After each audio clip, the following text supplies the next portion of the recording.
First of all, I'd like to thank the organizers for inviting me here today, giving me this forum to discuss a really unique population, the Hoboksaar-Mongols of Hoboksaar-Mongolian Autonomous County. That's located all the way on the edge of China, on the border with Kazakhstan. So it's truly a frontier region. In fact, this border region is so distant from what we might consider to be general everyday ideas of China, that Hoboksaar-Mongolian Autonomous County is actually closed to outsiders. In some areas of the county, you need a special kind of permit in order to visit some of the populations. So it truly is something outside of the norm. But at the same time, Hoboksaar-Mongolian Autonomous County does express some of the very skeletal, structural basis of how China and Chinese policy tries to articulate what we understand to be cultural policy, and the traditions of, let's say, Han Chinese or minorities generally. So what I'm trying to do in this chapter that I'm going to be presenting to you today is discuss how Jangar, what is today understood as being a heroic epic of the Turgut people, of the Oirats, that have an affinity and an intimate historical relationship with Kalmyks of the Republic of Kalmykia, how this understanding of something being a traditional cultural product is articulated and re-articulated through the special circumstances, political and otherwise, that Hoboksaar-Mongolian Autonomous County Turguts find themselves in.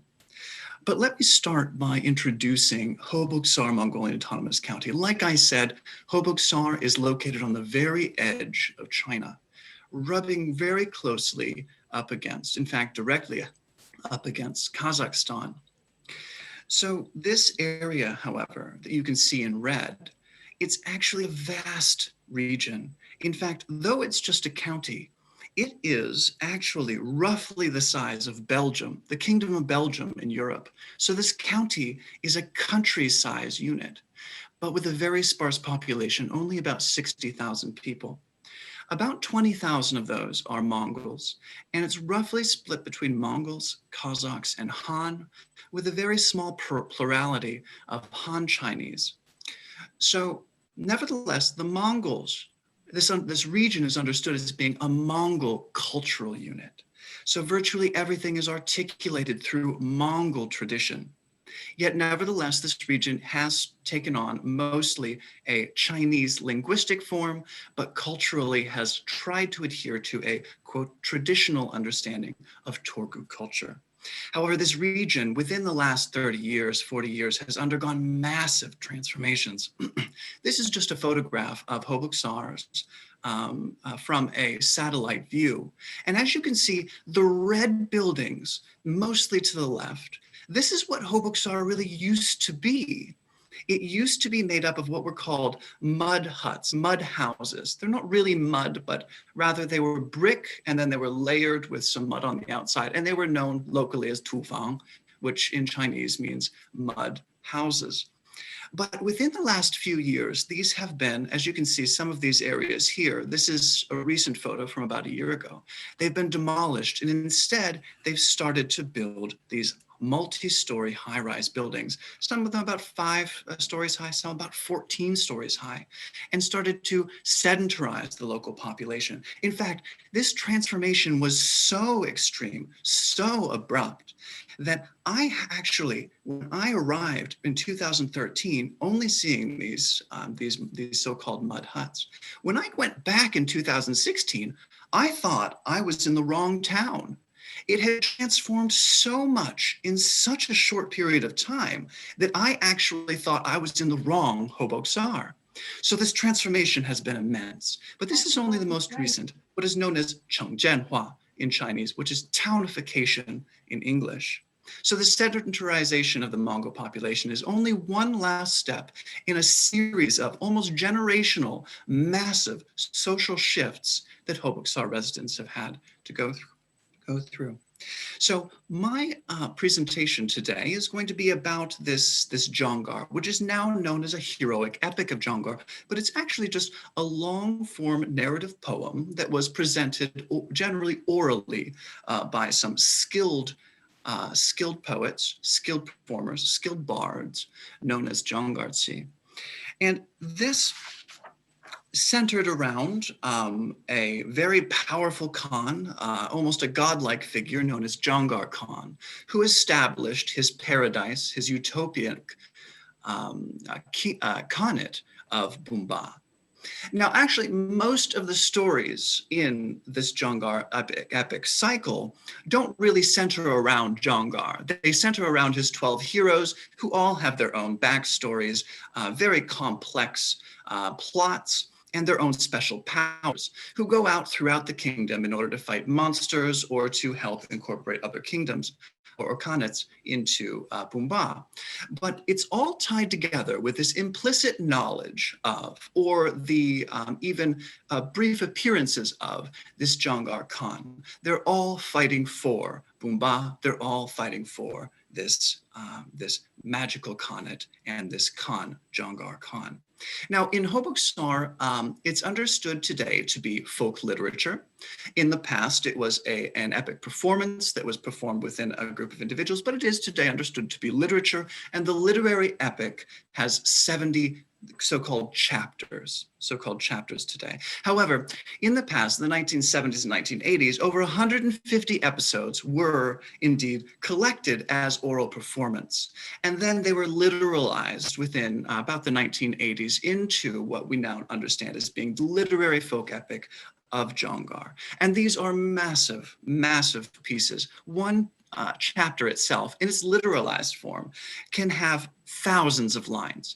In its own performance form, it could take hours to complete a single episode. So these are massive works. It truly is an amazing epic in itself to hear performed in its entirety.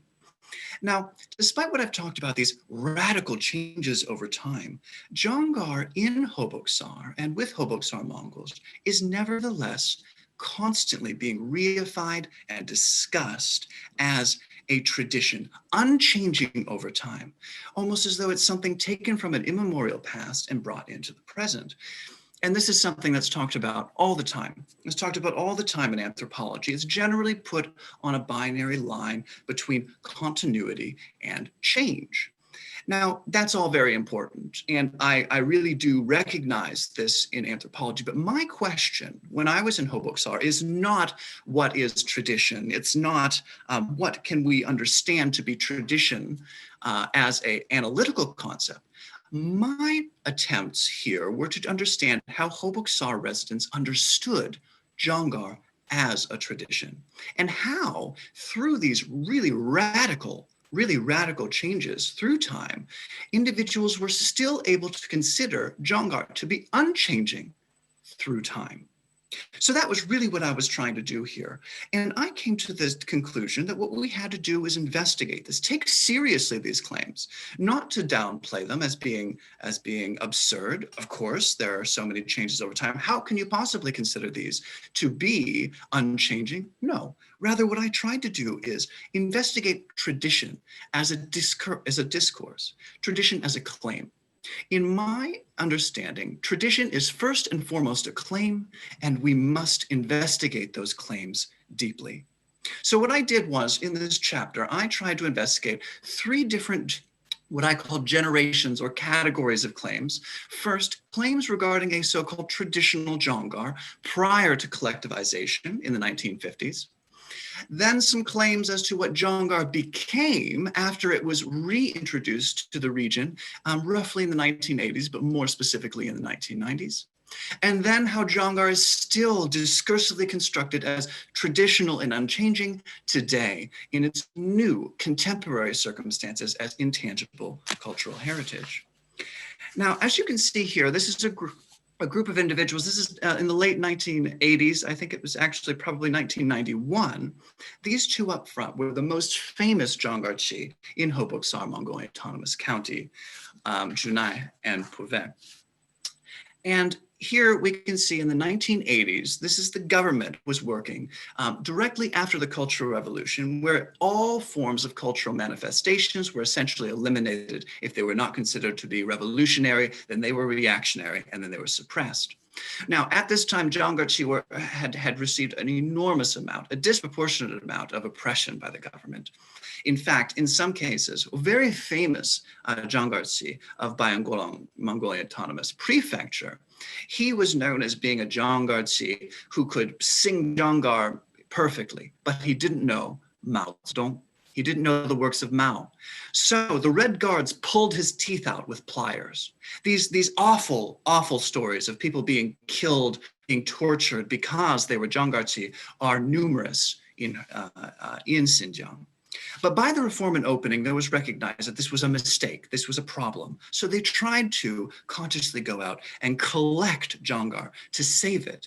As the Jangar were aging and dying, they recognized that this great work of minority folk literature was dying, and it had to be collected and literalized, taken down in its literary form. So a massive collection effort had taken place, and in fact, it became the basis of a larger collection effort that took place of all folklore in China. But this took place in 1979. And in this effort, what they did was they collected, as I said, about 157 chapters, literalized it, condensed it into 70 literary chapters. And it was known then as being the great folk literature of the Mongol people and the Chinese nation. Now, what was interesting here was that it was taken on problematically that Jangar was not necessarily a performance, but it was first and foremost literature. In fact, folk literature took on a natural category. It was undisputed in most of my conversations with my interlocutors, the individuals that I had interviewed who had undertaken this process. So this idea that Jangar is first and foremost literature and then second a performance allowed this very socially implicated, ritualized aspects of Jangar to be overlooked.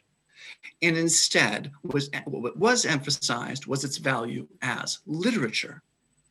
Now, Jangar at the time had actually been a very ritualized performance. In fact, individuals would tell me over and over again that though Jangar is not a religion, it was religious. Though Jangar was a real person, almost everyone said that Jangar was either a historical entity or a spirit himself, a great spirit. At this time, he was recognized and his heroes to be great spirits. In fact, the Jangar performer, when he performed, it wasn't thought that the Jangar was singing. It was thought that his body became a vessel that was then inhabited by a spirit of whatever hero was being sung about, and then that spirit would tell their own story to an audience. So all of these very complex ritualized aspects of Jangar in the region were then downplayed because, of course, these aspects of culture weren't literature. These were folk manifestations of a literary product. So all of these became downplayed in Hobokssar and Xinjiang more generally. Now, after this literalization project took place, Jangar then became folk literature. However, as the performances had been downplayed, many of the performers aged and died. In fact, by the 1990s, there were only 2 significant Jangar performers left, and by 1996, there was only 1. So in this time, it was understood locally in Hobokssar that one of our great traditions was dying, literally dying.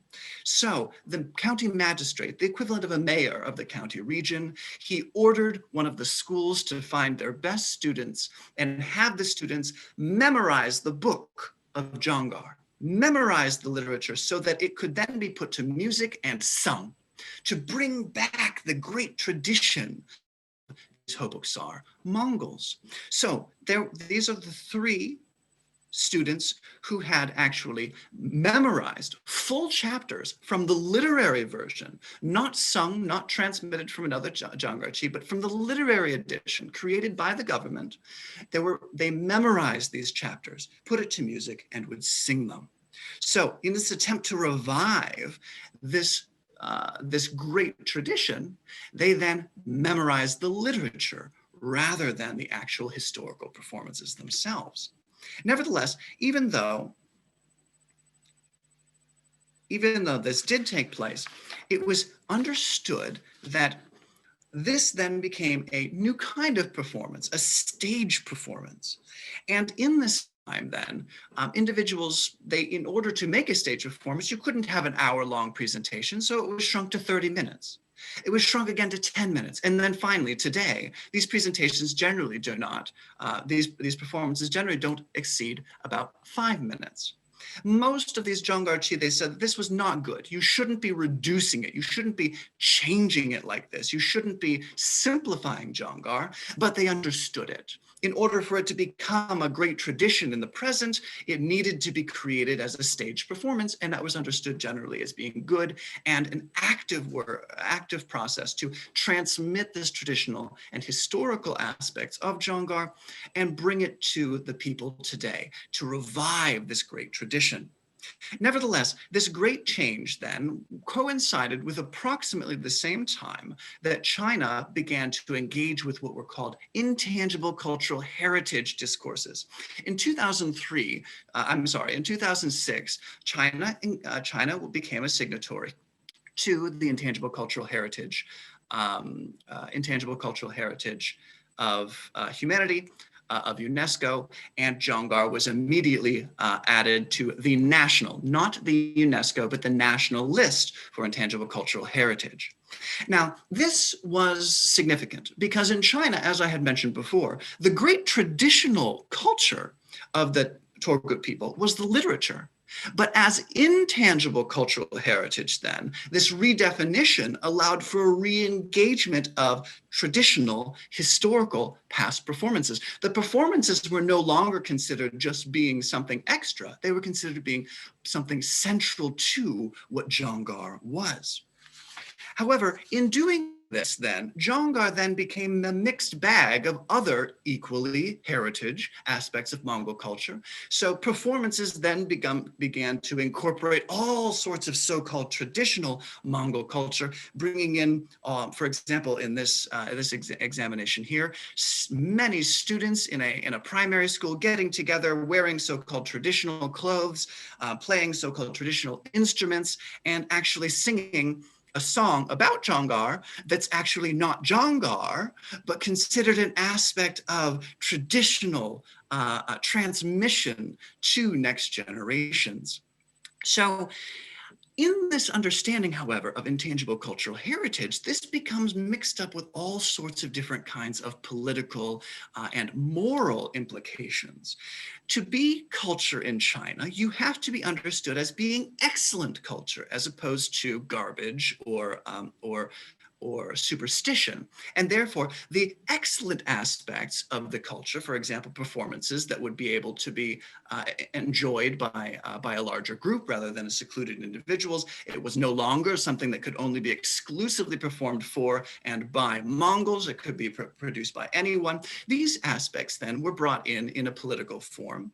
And then through these sorts of tremendous changes, individuals, nevertheless, they claimed that Jangar remained unchanged over time. And this seemed unusual to me. How can we make this claim? Well, what essentially was individuals claimed that what was unchanging is the spirit of Jangar. Now, this spirit is not the same as this godlike deity spirit that we found in the 1950s and prior, but rather a spirit, as in something more like an intellectual, historical, and ethnic spirit of Jangar. As long as it contained the spirit of Jangar, Jangar remained unchanged and traditional. And this I found to be quite interesting and actually extremely, I don't think I have time for this, so I'm going to skip over this part here.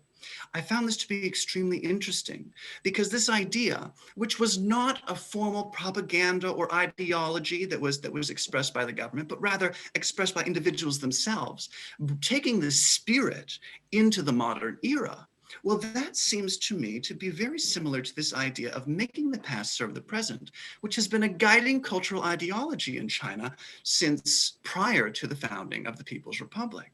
So this idea of making the past serve the present means that what we do is we take these past excellent aspects of culture, we bring them into the present and we use them in the present in their original authority, their authority as traditional aspects of a culture. in order to serve the present. Now, this is very similar to a philosophical concept in linguistic anthropology known as entextualization. I'm not going to talk about that too deeply here. However, the basis of this is that entextualization is a process of taking something from its own unique historical context, be it a phrase, a performance, or anything else, decontextualizing it, removing it from that past circumstance, recontextualizing it into the present, and then through processes of erasure, erasing aspects that don't suit the present, well, that then becomes a new authoritative discourse in order to discuss a so-called authoritative or traditional aspect of, let's say, a culture or a claim, etc. And that seemed to me to be something quite intuitive that was being done without really considering it, simply internalizing this policy discourse among this local minority border population in order to allow Jangar to flourish in its current political and economic circumstances. So while this understanding of decontextualization, recontextualizing, and erasure, it happens around the globe in any circumstance that we're going to be talking about tradition, this happens. But it's generally done in a very covert and implicit way. In fact, people generally will claim that this is not happening. In fact, it has remained pure into the present. But that's not the case in China. In China, this is an overt, explicit aspect of policy. In fact, it is so much so that this is considered to be an aspect of an ethico-political responsibility of every citizen when engaging, reifying, and reintroducing culture into the present. So this idea of making the past serve the present, I think, makes a very interesting claim in relation to this idea of Jangar's spirit as tradition, as culture of the Torgut people, brought from times immemorial, unchanged into the present. Therefore, these claims then start to make much more sense. All right. So I think that my time is up. I was told I have about 15 minutes. If there is time, I would love to take some questions.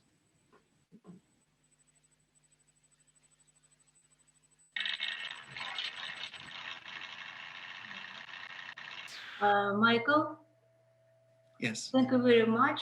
Алексей Алексеевич, вы не могли бы, поскольку у нас переводчика нет сейчас в секции, не могли бы аннотировать выступление Майкла Лонга для участников? Майкл рассказывал о ситуации с бытованием Джангара в одном из регионов Китая, населенном носителями монгольского языка и культуры. И он говорит о том, что, безусловно, в современных условиях эпос не мог бы сохраняться в традиционном виде, но тем не менее, константы эпоса глубоко укоренились в культуре, они сохраняются, и эпос по-прежнему привлекает к себе внимание большого количества людей, это мы видели просто по иллюстрациям. И новые формы эпоса, они оказываются жизнеспособными. Что я могу от себя добавить? What can I add to Michael's report? The situation in Kalmykia is very similar because there is a new generation of Jangarchi with various manners of performing. Some of them are improvisators, some of them keep the traditional performance of Jangar. Very similar situations, for example, in Yakutia with Yakutic heroic epic poems Longh M. There are very few traditional performers now because they're very old people. But the world of Longh is incorporated in the contemporary Yakut culture. There are poems on the subjects of Longh, theater performances, and so on. it's very interesting ethnological problem for all the world, for all multinational countries. Yes, I agree entirely. Я думаю, что все присоединившиеся поняли, что я хотел сказать. Есть ли вопросы у остальных участников конференции? Дмитрий Алексеевич, пожалуйста. Спасибо большое, Ирина Михайловна. Michael, hello. First of all, thank you for this great case presentation. And I have a small question first. What is the exact word, Oirat Mongol word, your field informants use to denote this term spirit? Oh, so most of my interviews were done, and most of the materials that are available are done in Chinese. Mm-hmm. Many people in the area, particularly young people, don't speak Mongolian very well anymore. Mm-hmm. So most of what we had done, particularly with younger people, was in Chinese, and they use the term shen. They use the term shen to describe the spirit in the traditional form. Now, spirit in the contemporary is known as jingshen, which can also mean, for example, a spirit as in, I am a spirited individual. It can also mean your mind. So it's slightly different, but at the same time, they used the same root term of shen. Okay, sorry, I'm not very much good with Chinese. So does this word, this term shen, can it mean something like genius loci, or it is more like in case spiritual, like something about human nature? Yes, absolutely, it could. However, I would make just the very, very clear distinction here that virtually everything here, when it comes to an official understanding of Mongol culture, is first done through Chinese, and then it will be translated into Mongolian. So there is so much of this ideological spillover from Chinese political ideology and Chinese linguistic ideology that sometimes it becomes a little bit difficult to even translate between Mongolian, Kalmyk, the Kalmyk language and the local language, simply due to that ideological spillover that's come into the language over the last 50 years. Okay, thank you. Because my idea is that we can see here at least three different discourses, three different lines. The first line is that for worldwide spread traditionalizing culture, when we take actually modern or mid-20th century texts and claiming them as traditional. Yes. On the second hand, is that discourse, that line you have underlined in this process, like this Chinese maxima, Chinese paradigm of making past serve in the present. And on the third, it is my question actually, not claim that on the third hand, we can compare this case with that of traditional Mongolian Genius Loci cult, mainly connected with mountains.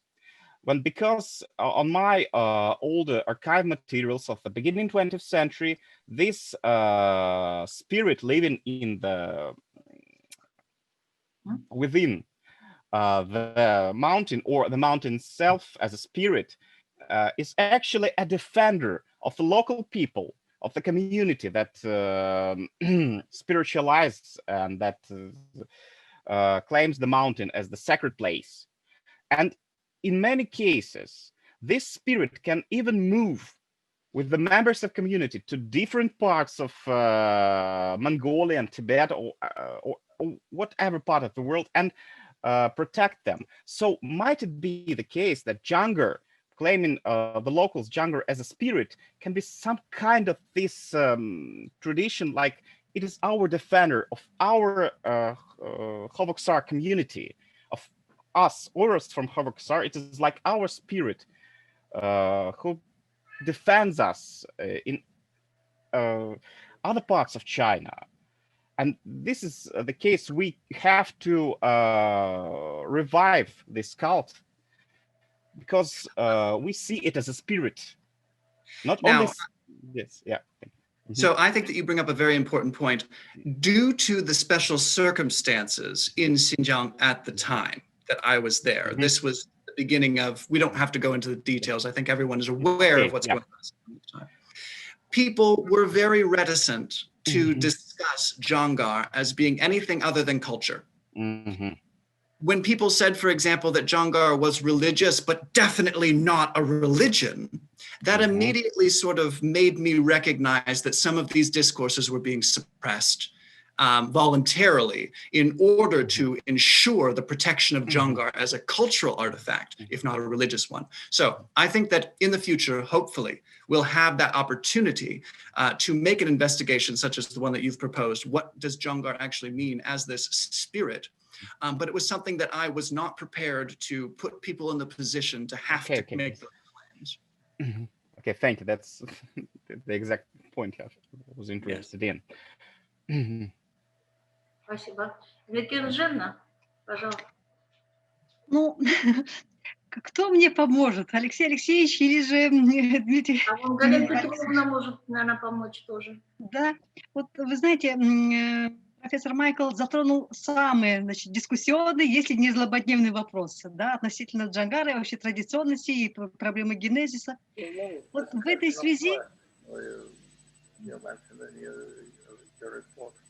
В этой связи, ну, в Китае, понятно, такая политика, идет материализация духовных ценностей и исторических личностей.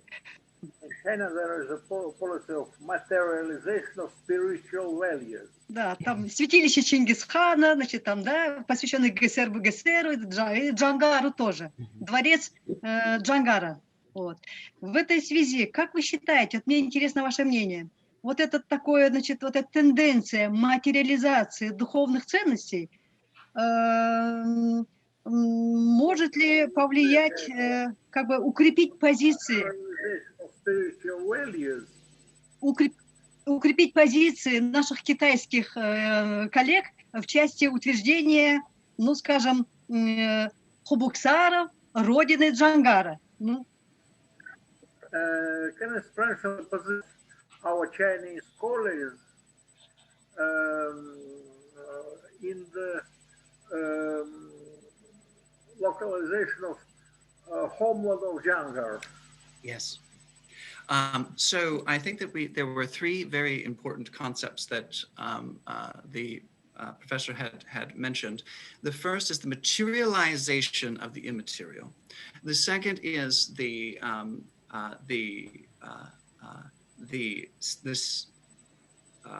second was the spirit, right? We were again discussing the spirit. Yes, so the spirit in the present, and the third would be Hobokssar-Moнгольском County, this localization. I found it actually quite fascinating that Hoboksar, they worked so hard. It was a concerted political effort to prove that Jangar was localized within these territorial boundaries of Hobokssar County, even though we're talking about a transhuman population, a nomadic population. And the fact that historically there's been so much interchange between what are now now bounded areas. For example, the great migrations from Xinjiang to the Volga region and back, but nevertheless tried to localize this in a set territorial boundaries. So these sorts of this is a different kind of materialization of culture, as allowing it to be actually rooted in soil. That would not necessarily make much sense when we're talking about a transhuman population. But nevertheless, if you look at the official definitions of what tradition is in China, not official, the officialized definitions of what tradition is in China, it is very much an aspect of territorialization. So what was happening through these discourses in order to articulate and re-articulate Jangar into a discourse that would be acceptable as a cultural discourse in China, what very often happened was, yes, Jangar, something that was recognized not as being territorial bounded, became territorial bounded so that it could be characterized as an aspect of this local population. The second thing is this materialization of the immaterial as Jangar's performance into something much more material was absolutely everywhere. And I'm sure that there are many reasons for this, but one of the reasons that I think that this might be an aspect is that the basic philosophical understanding of civilization in China is rooted in a binary between what is called spiritual civilization and material civilization. And it is the responsibility of spiritual civilization to inform and construct material civilization, which in turn reinforms spiritual civilization and allows for the catalyst of civilizational development. And this being a central aspect of cultural discourses and policy in China, and the fact that this culture is so rigidly defined and appropriated by local governments, that this discourse then inevitably will filter into the local populations when they're talking about Jangar. So this idea that you've mentioned about the materialization of the immaterial, it was almost taken as commonsensical. If Jangar couldn't materialize into something, then we weren't doing it right. We weren't properly transmitting Jangar. For example, the writing of a book, what is the reason for having the performance? Is for a book. What is the reason for having this great culture? Is to make a movie. What is the reason for doing this?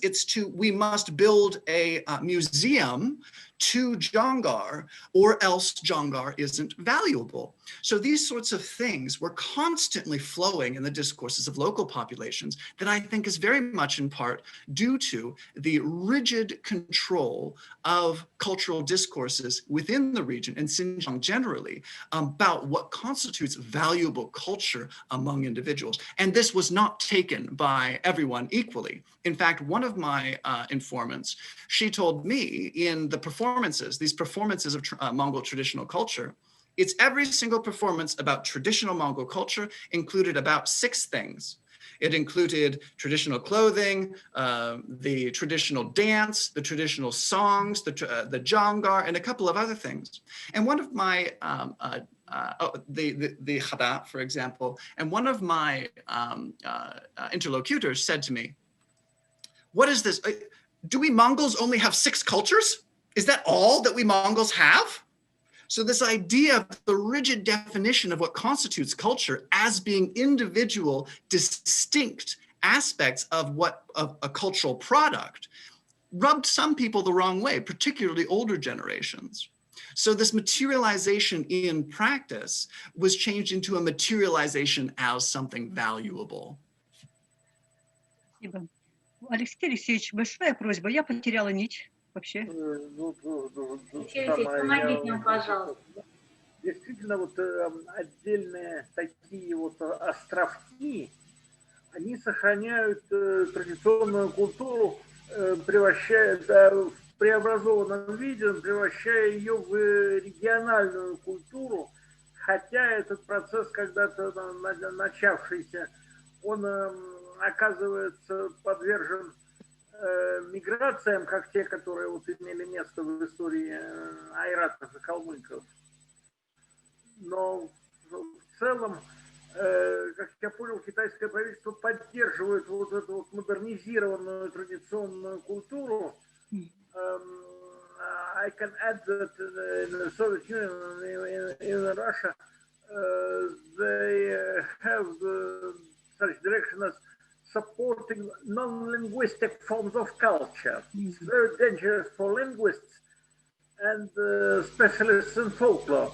They support music, dance, singing in mass and collective forms, but they don't support the oral folklore tradition only in Yakutia and in Ханты-Мансийск autonomous territory, they began to support the performance of folklore. Вот, к сожалению, эта тенденция, она и для нас очень характерна, и мне не раз приходилось говорить о том, что у нас поддерживаются национальные ансамбли, песни, танцы, музыка, но устный фольклор, который вот есть в каждом поселке, но как бы является достоянием отдельных семей, это у нас вне поддержки. Только Якутия, начиная с конца 80-х годов, начала поддерживать ланхасутов. Институт Ланхо, потому что... Он появился позже. Это при ЮНЕСКО. При ЮНЕСКО. Вот. И вот Ямало-Ненецкие и Ханты-Мансийские округа приняли законы о фольклоре, правда, они несколько драконовские, они фактически ограничивают доступ российским исследователям к фольклорным ресурсам. Пожалуйста, иностранцы, которые могут заплатить, это с удовольствием, а с российскими исследователями там возникают проблемы в связи с этими законами. Вот, но в целом это, видимо, каждый согласится с тем, что это магистральная тенденция в многонациональных государствах, когда этническая культура регионализируется и сохраняется в несколько трансформированных, адаптированных к современной цивилизации формах. Я со своей стороны хочу отметить, что этот процесс this process shows that nobody can stop the ethnogenesis process because the population of big state began to dissociate in various territories. Спасибо. Спасибо. Спасибо. Галина Петровна, у вас вопрос был? Пожалуйста. Thank you for a very interesting presentation. This actually is not the topic of my academic interests, but I have read several articles devoted to the Buryat epic Geser. So I find the situation very similar, and I was wondering if you are utilizing the ideas of Eric Hobsbawm and of his invented traditions. I mean, maybe in many aspects, these cases that you study also evidence this invention of the traditions. Absolutely. Oh, I'm sorry, continue. I'm sorry. Yeah, that's it. Absolutely. So in this concept of the invention of traditions, I think that this has been an immense positive to anthropology, sociology, and humanities and social sciences generally, particularly when we're coming into when we're discussing nationalities, nationalism, ethnicity, the definitions of what it means to be of a particular group. Nevertheless, in my investigation, I tried to take seriously the claims. I didn't try to disprove them. So my approach was a little bit different, but absolutely, when it comes to the proper way of greeting someone from a different region, for example, there's this stereotypical understanding that you meet them with a bowl of alcohol, right? Well, in Hoboksaar, this to become something more exotic. It wasn't just a bowl of alcohol. It was a bowl, a silver bowl, a gold bowl, and a jade bowl to show that it's a Xinjiang sort of thing. So these sorts of, whether or not this is actually traditional, I think is very questionable. But nevertheless, virtually all Xinjiang and Hoboksaar Mongols will explain to you that this is the traditional way of greeting someone. So these invented traditions were absolutely everywhere. When it comes to the dancing, now dancing, of course, is important, but if you ever watch the dancing of a bunch of elderly women versus the dancing that young people are doing, this very rigid sort of a dance that is now recognized as being local. These were completely reinvented from actual historical pasts. So this idea of the invention, the reinvention, yeah, absolutely everywhere. He's been very influential on the way that Eric Hobsbawm, Invented Traditions, has been very influential on the way that I critically engage with tradition. But in this chapter, that's not what I was doing. I'm trying to take seriously the claims of individuals. I'm not trying to disprove them. Okay, I see, thank you. Галина, переведите. И вопрос, и ответ.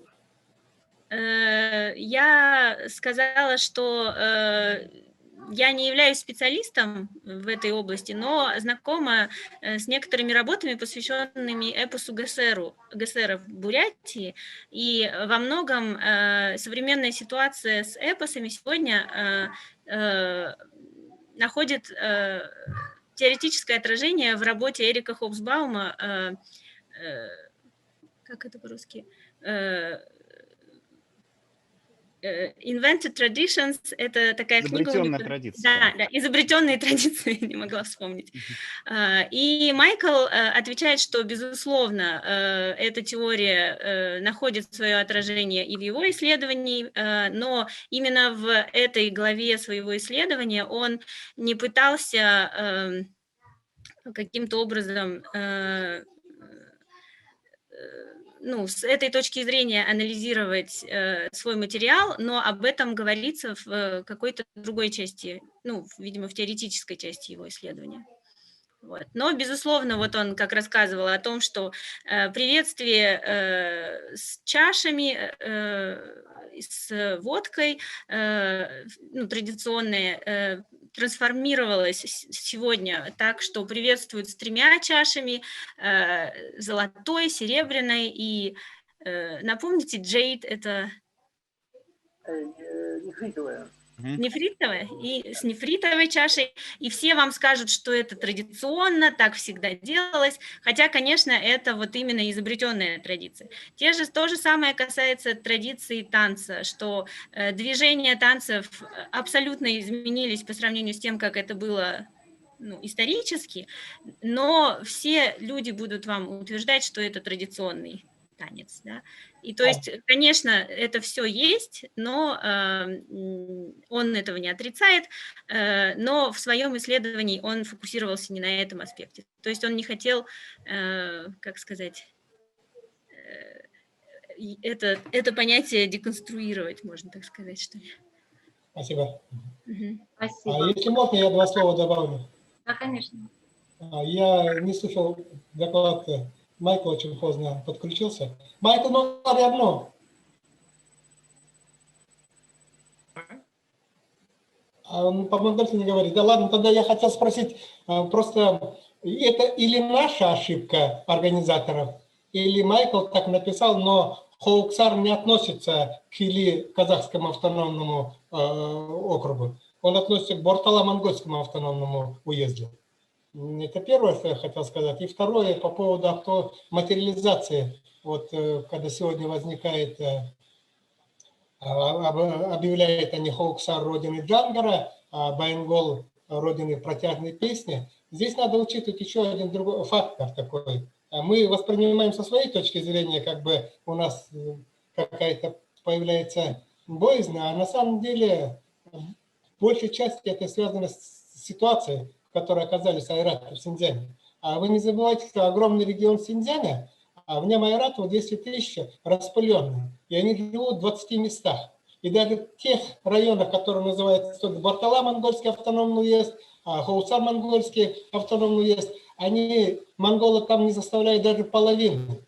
И поэтому, когда они определяют такие центры, с одной стороны, это такой этнический маркер, с другой стороны, это такая защитная среда от иноокружения. И внимание правительства, которое поощряет это и как бы легимитизирует все это, именно является монгольским, Бортала-Монгольским автономным уездом. Хотя на самом деле монголы там самое больше 25% составляют.